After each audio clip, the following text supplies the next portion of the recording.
परीरो, पण माझा प्रॉब्लेम वेगळा असतो की हो. म्हणजे जसं जसं मी पुढे पाऊल टाकायला लागतो तसं तसं माझ्या पोटातलं अन्न आणि पाणी डचमळायला लागत असतं बघा. डचमळायला? मला ना माझं पोट फुटायची गॅरंटी 100% असते बघा. आहे मग काय करायचं आता? मी एक काम करतो, गुरुकुलात जातो, शम्मा मावशीला सांगतो लिंबू सोडा द्या म्हणून. लिंबू सोडा प्यायचा असं सांग ना, कशाला नाटकं करायची?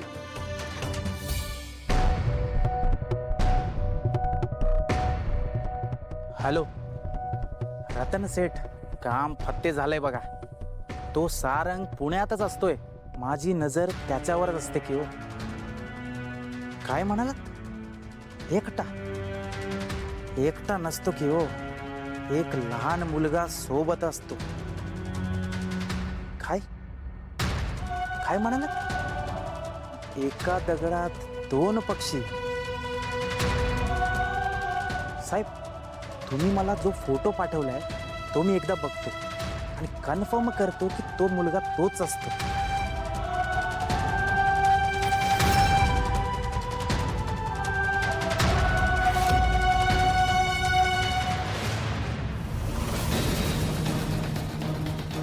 साहेब, तो अबीरच असतोय की हो.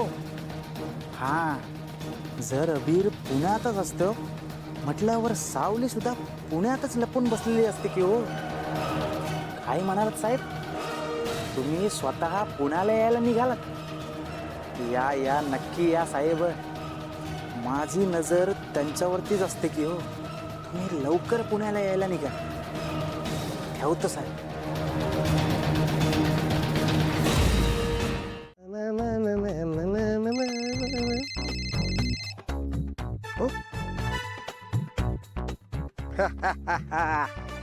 बोला सारंग शेठ, कशी काय आठवण काढली माझी? ओव्हर ऍक्टिंग नको करू रे. ऐक जरा, एक महत्वाचं काम आहे म्हणून फोन केला तुला. बोला बोला, हुकूम करा. बाजारात जा आणि क्षमाताईसाठी एक गिफ्ट दे. असं अचानक गिफ्ट? क्षमताईचा वाढदिवस आहे का?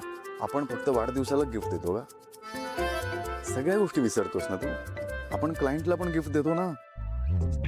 आता नव्याने संसार सुरू करतायत, पुढच्या वाटचालीसाठी शुभेच्छा म्हणून आपण गिफ्ट देऊयात ना त्यांना. बघ, या गोष्टीनं माझ्या लक्षात देत नाही म्हणून तुला सांगतोय, माझं लग्न लावून दे, लग्न लावून दे. म्हणजे कसं ना, या गोष्टी मी विसरणार नाही. आता तू आहे म्हणून या सगळ्या गोष्टी आठवत आहेत. चल सांग सांग, काय आणू गिफ्ट? साडी आणि दुसरं काही? आता ते एवढं मला कळलं असतं तुला फोन केला असता का? पण असं काहीतरी देऊ आपण की जे त्यांच्या घरात राहील आणि आयुष्य जगायला प्रेरणा देईल. तसं काय देऊ? हा, मस्त सुचलंय सारंग दादा. एक गणपती बाप्पाची मूर्ती घेऊन येतो. म्हणजे कसं आहे ना, घरात गणपती बाप्पा आला की सुख समृद्धी वातावरण होतं, शांती मिळते. बोल, कशी वाटली माझी आयडिया? चांगलं आहे. बाप्पाच्या मूर्तीपेक्षा अजून चांगलं गिफ्ट काय असू शकतं? आता जातो आणि गणपती बाप्पाची मूर्ती घेऊन येतो. ठीक आहे? जा. हा, लगेच जातो म्हणून फोन ठेवून विसरून नको जाऊ. माझ्या परीने तिला जे काही तिच्या लायकीप्रमाणे सुनवायचं होतं ते सुनवून आले, पण तरी सुद्धा काहीतरी कमी आहे असं वाटतंय. बरं वाटत नाहीये मला. तो हेळवी जेव्हा आपल्या दाराबाहेर आला होता ना आणि सावलीबद्दलचं भविष्य त्यांनी वर्तवलं होतं, तेव्हा काळजात चर्र झालं होतं की ती मुलगी जर का परत आली तर या घरात, ती भविष्यवाणी जर का खरी झाली तर. 8 वर्ष होती ती भीती माझ्या मनात, पण ती पोरगी जेव्हा समोर उभी राहिली ना तेव्हा ती भीती खरी वाटायला लागली मला. सारंग तिच्याशी कसाही वागला तरी सुद्धा मला ना तो दिवस आठवला जेव्हा ती आपलं घर सोडून निघून गेली होती. तिचा तो हट्ट, तिचा तो चेहरा, आणि आता स्वतःचं एक आयुष्य उभं केलंय तिनं. ती घर सोडून गेल्यानंतर माझ्या घराचे 3 हिस्से झाले, पण तरी सुद्धा मला असं वाटलं की नाही, ठीक आहे, आता कुठेतरी आपलं आयुष्य रुळावर येईल. मला आता भीती वाटते की परत जर का ती माझ्या सारंगच्या आयुष्यात आली तर काय होईल सारंगचं? त्याच्या आयुष्याची राख रांगोळी होईल. मला माहिती आहे तुम्हाला हे सगळं ऐकायला अजिबात आवडत नाहीये, पण मी काय करू?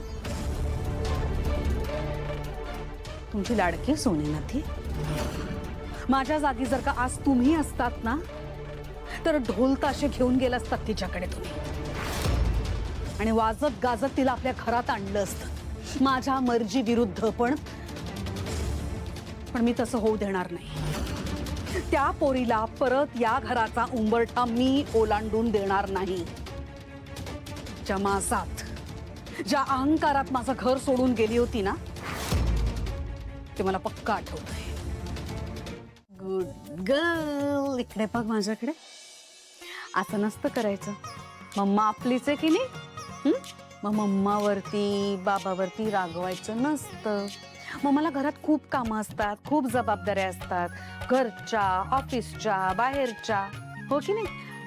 आणि एक सांगू शुभ्रा, सगळं काही आपल्या मनासारखं होईलच असं नसतं. तू मोठी झालीस की तुला कळेल. आणि लहान मुलांच्या सगळ्या गोष्टी मोठ्यांनी ऐकायलाच पाहिजे असं पण नसतं. आता सांग, कुठे गेली तुझी मम्मा? तुला सांगून गेलीये? मी कोणाला सांगणार नाही, कोणालाच नाही. अरे बापरे, तू सिक्रेट ठेवणार माझ्यापासून? मला नाही सांगणार कुठे गेलीये मम्मा? नाही. सांग ना, आऊला सांग ना, कुठे गेलीये मम्मा? मी मम्मा कुठे गेले ते सांगेल, पण तू मला त्या बदल्यात मोठं टेलिबेल. ठीक आहे, हरकत नाही. तुम्हाला सिक्रेट नको सांगू तरी सुद्धा मी तुला मोठा टेडी बेअर घेऊन देईन. थँक्यू.